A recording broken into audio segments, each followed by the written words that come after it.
오늘 하나님의 말씀의 제목은 떠나간 영광을 되돌리자. 떠나간 영광을 되돌리자. 사랑하는 성도님들, 하나님의 영광은 화려한 성전과 거룩한 언약궤에 있지 않았습니다.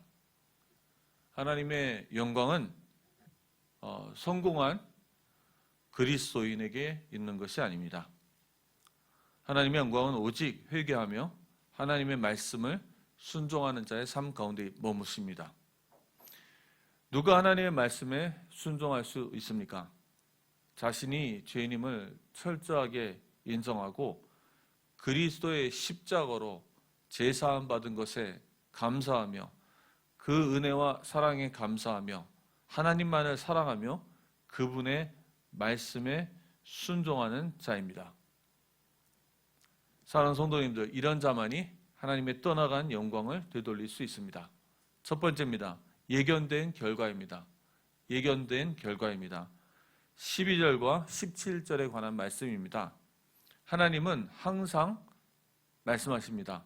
그리고 말씀하신 그대로를 이루십니다. 그러므로 그 말씀을 잘 듣고 이해하면 하나님이 무엇을 하실지를 알 수 있습니다. 그래서 우리는 현재 무엇을 해야 할지 알면 미래를 준비할 수도 있습니다. 하나님은 사무엘상 2장에서 사람들을 통해서 이미 사무엘에게 그 아들들의 범죄함을 알리셨습니다. 그래서 엘리는 아들들의 범죄함에 대해서 잘 알고 있었습니다. 그리고 엘리 자신도 율법을 통해서 이런 범죄가 가지고 올 결과에 대해서도 너무 잘 알고 있었습니다. 2장 뒷부분에 가면은 하나님은 또 자기의 사람을 보내십니다. 그래서 엘리에게 엘리 가문이 어떻게 망할 것에 대한 심판에 대해서 예언하십니다. 3장에 와서는 사무엘을 통해서 엘리의 가문이 어떻게 망하고 심판받을 것에 대해서 말씀하십니다. 결국은 오늘 본문의 말씀처럼 언약궤는 블레셋에서 빼앗겼습니다. 엘리의 두 아들 홈리와 비나하스는 죽임을 당했습니다. 이것은 하나님이 말씀하신 그대로 되어진 것입니다. 무슨 배짱이었는지 엘리의 마음속에는 이런 하나님의 말씀이 담기지 않았습니다. 사랑하는 성도님들, 하나님은 한 번도 단 한 번만 말씀하시는 적이 없으십니다. 하나님은 계속해서 반복적으로 말씀하십니다. 아마 하나님은 인간의 죄성에 대해서 너무 잘 알고 계셨던 것 같아요. 인간은 다른 사람의 말도 잘 듣지 않습니다. 여러분, 우리 아내와 남편을 생각해 보십시오. 잘 말 안 듣죠? 그렇게 수십 번을 얘기했는데도 잘 이해를 못합니다. 우리 아이들도 마찬가지입니다. 그리고 인간은 하나님의 말씀은 더더욱 듣지 않습니다. 무엇이 죄입니까? 이것이 바로 죄입니다. 죄란 하나님의 말씀을 듣지 않고 자기 멋대로 하는 것입니다. 하나님을 존중하지 않는 것이죠. 하나님은 이스라엘과 언약을 체결하셨습니다. 하나님은 그들과 함께 하셔서 하나님의 나라를 이루신다는 약속을 하신 것입니다. 조건은 아주 간단합니다. 죄사함 받고 의롭게 된 하나님의 백성이 하나님의 말씀에 순종하는 것입니다. 그래서 무엇에 순종하느냐? 율법이라는 것을 주었죠. 율법 속에는 하나님의 공의와 사랑과 신실과 불변 등 거룩한 속성이 담겨져 있습니다. 우리가 율법을 배우고 순종하면 하나님의 속성을 알게 되고 하나님이 어떤 분인지 알게 됩니다.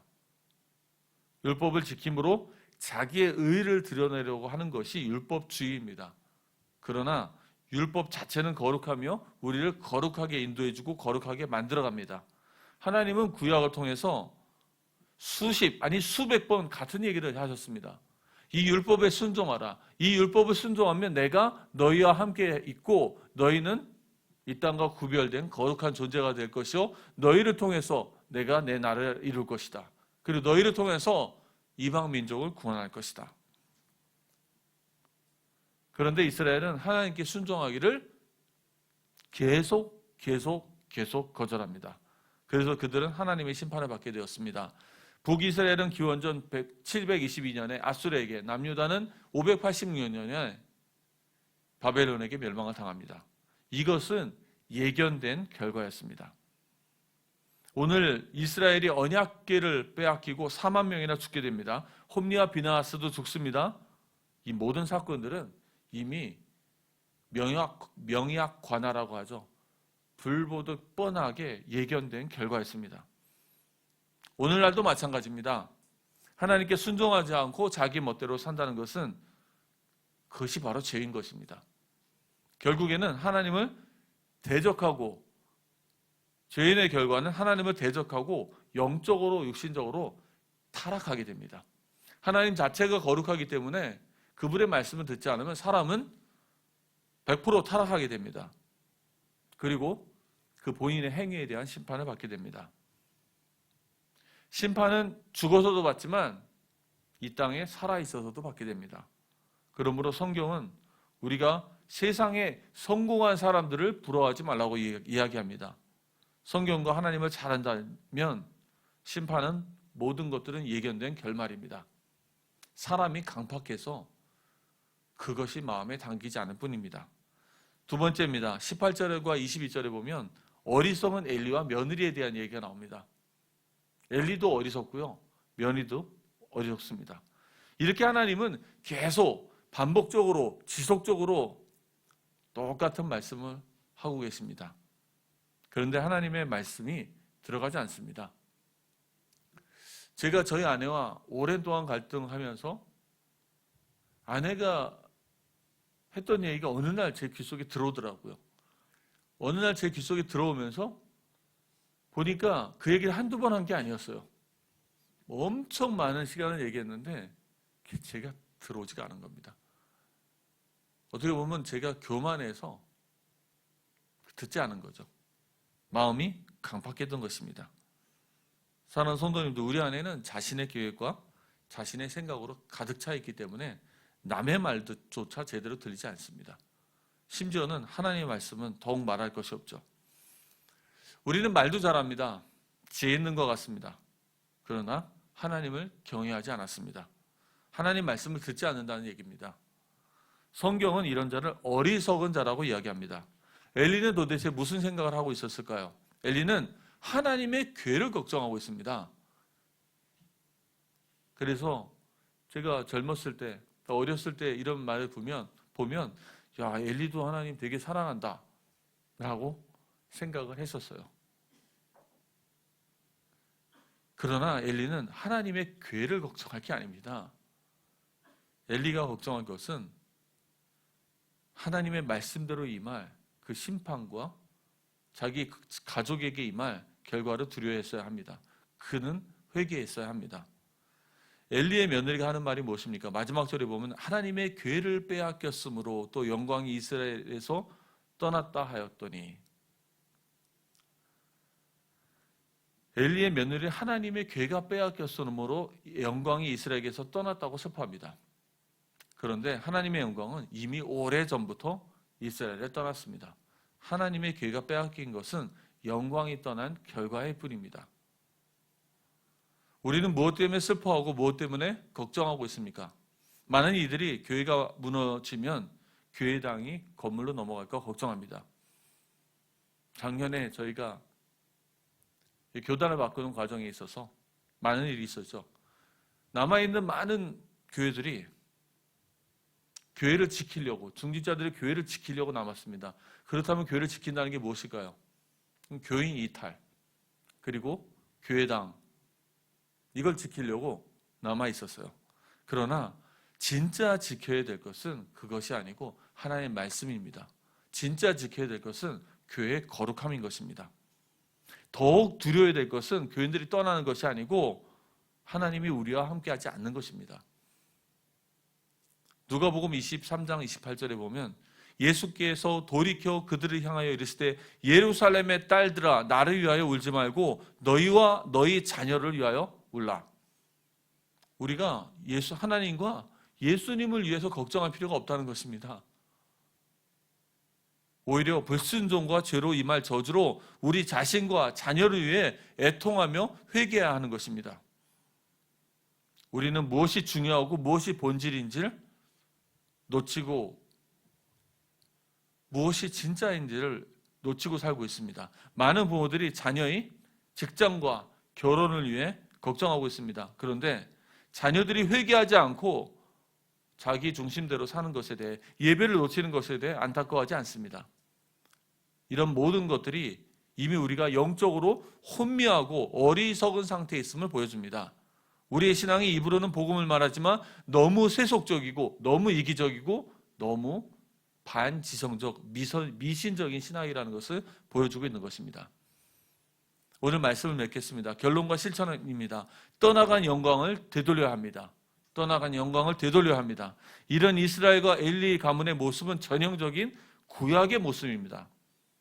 또한 이런 구약의 모습은 인간의 죄성으로 인한 인간의 한계를 그대로 보여주고 있습니다. 사람은 어리석고 교만하게 짝이 없습니다. 스스로 불구덩이에 들어가는 어리석은 존재입니다. 하나님의 경고와 말씀을 아주 우습게 생각합니다. 그래서 전체 구약이 끝날 때 무엇이 나오죠? 선지서가 나오죠. 선지서에 계속적으로 예언하는 것이 무엇입니까? 그것은 바로 그리스도의 신약인 것입니다. 신약에 대해서 계속 예언하고 계시는 거예요. 구약에 5가지 예언이 있습니다. 하나님이 아담과 구약에 5가지 언약이 있습니다. 하나님이 아담과 언약을 체결하시고 노아와 그리고 아브라함과 모세와 다윗과 언약을 체결하십니다. 그러나 사람들은 계속 거역하고 거절합니다. 하나님의 말씀을 거절해요. 그래서 마지막으로 약속하신 것이 신약인 것입니다. 그리고 새로운 언약이 예수 그리스도께서 오셔서 이 땅에서 성취되었습니다. 자, 그러면 우리가 어떻게 해야 될까요? 첫 번째입니다. 철저하게 자신의 죄성을 인정하시기 바랍니다. 철저하게 자신의 죄성을 인정해야 합니다. 우리는 겸손해야 합니다. 이때 우리는 성령을 의지하기 위해 기도하기 시작합니다. 우리도 잘못하면 어리석은 엘리와 이스라엘 그 길을 갈 수밖에 없습니다. 그리고 우리가 진짜 자기의 죄성을 인정하고 겸손하고 그리고 그 다음에 할 것은 다른 이도 이러한 죄성이 있다는 것을 인정해야 합니다. 그래서 다른 이에게도 관용을 베풀어야 하는 것입니다. 그 사람도 자신의 죄성으로 항상 반역의 길을 갈 수밖에 없습니다. 사랑하는 성도님들, 우리가 이 죄성에 있었지만 이 그리스도의 십자가의 보혈의 피로 우리의 죄값이 다 씻어지는 줄 믿으시기 바랍니다. 하나님 우리의 죄를 기억하지 않으시고 우리를 하나님의 자녀로 삼으셨습니다. 두 번째입니다. 그래서 우리는 철저하게 그리스도의 십자가를 의지해야 합니다. 하나님이 나의 모든 죄를 그리스도께 전가시키고 그분이 나의 모든 죄의 법적 책임을 지고 형벌을 당하셨습니다. 그러므로 하나님이 나를 법적으로 의인으로 삼으시고 과거, 현재, 미래 모든 죄를 기억하지 않으십니다. 하나님의 자녀로 삼으시고 우리에게 거룩한 성령을 부어주셨습니다. 우리와 함께 계십니다. 우리를 하나님의 소유로 인치셨습니다. 십자가의 은혜로 나는 죄 사함 받은 의인이 되었습니다. 사랑하는 성도님들, 이제는 우리는 우리 자신의 연약함과 죄성을 인정하시고 다른 사람에게 관용을 베풀며 철저하게 그리스도의 십자가를 의지해야 합니다. 그리고 세 번째입니다. 이제는 철저하게 하나님의 말씀에 순종할 것을 결단하시기 바랍니다. 더 이상 자기의 의와 공로를 자랑해서는 안 됩니다. 예수 그리스도의 십자가의 희생적 사랑이 우리를 감동해서 우리는 회개하고 하나님께 돌아온 것입니다. 이제는 나도 그리스도를 닮아 나 자신을 희생함으로 하나님 나라를 이루어가는 삶을 살아야 하는 것입니다. 십자가의 희생과 사랑만이 하나님 나라를 이루셨습니다. 나도 그리스도를 본받아 나의 희생과 이 사랑만이 우리 교회 안에, 우리 가정 안에 하나님 나라를 이룰 수 있습니다. 이것이 나에게 기쁨이 되고 능력이 되어집니다. 이렇게 나의 삶 자체를 하나님의 성령의 거룩한 첫 열매로 하나님께 올려드리는 것입니다. 사랑하는 성도님들, 교회 안에 여러 가지 부닥침들이 있습니다. 그리고 부부 가운데, 자녀 가운데 많은 갈등이 있습니다. 이 모든 것이 내가 교만하고 내 중심에서 라는 것을 아십니까? 내가 죽어야 그리스도가 사시는 것이고 나의 죄성이 나의 연약함과 죄성을 하나님께 내려놔야 하나님 나라가 우리 삶 가운데 이루어지는 것입니다. 이것이 참된 순종인 것이고, 이것은 우리가 성령의 감동된 자는 기쁨으로 나 자신을 내려놓는 것입니다. 눈물 흘리죠. 그때 그 눈물은 정화의 눈물입니다. 서러워서 억울해서 흘리는 것이 아니고요, 정화의 눈물입니다. 우리가 하나님 앞에 더욱더 거룩하고 깨끗하여져 가는 눈물인 것입니다. 사랑하는 성도님들, 만약에 지금 교회는 나오지만 아직도 하나님이 믿어지지 않으며 하나님 말씀이 들려지지 않는 분들이 교회 안에 있습니까? 그렇다면 지금 자신이 죄인임을 인정하고 자신의 불순종하는 행위에서 돌이키기 바랍니다. 그리고 예수 그리스도의 십자가를 믿고 예수님을 나의 주, 나의 하나님으로 모셔드리기 바랍니다. 그뿐 아니라 그분의 뜻에 순종할 것을 결단하시기 바랍니다. 그러면 당신의 과거, 현재, 미래 모든 죄는 십자가의 보혈의 피로 사함을 받습니다. 그리고 당신은 성령을 그 증거로 받게 될 것입니다. 하나님이 함께하는 삶을 경험하게 될 것입니다. 만약 예수는 믿지만 지금도 방황하고 계시다면 당신의 죄를 인정하고 하나님께 돌아오십시오. 그리고 순종을 결단하십시오. 성령 안에서 완성된 첫 열매로 자신을 하나님께 올려드리십시오. 모든 공예배에 나와서 하나님께 감사하십시오. 하나님을 찬양하고 그의 말씀을 배우십시오. 약속의 말씀을 듣고 순종하시기 바랍니다. 하나님이 함께 하시며 떠나간 하나님의 영광이 돌아와서 당신의 삶에 머무르는 경험을 하게 될 것입니다.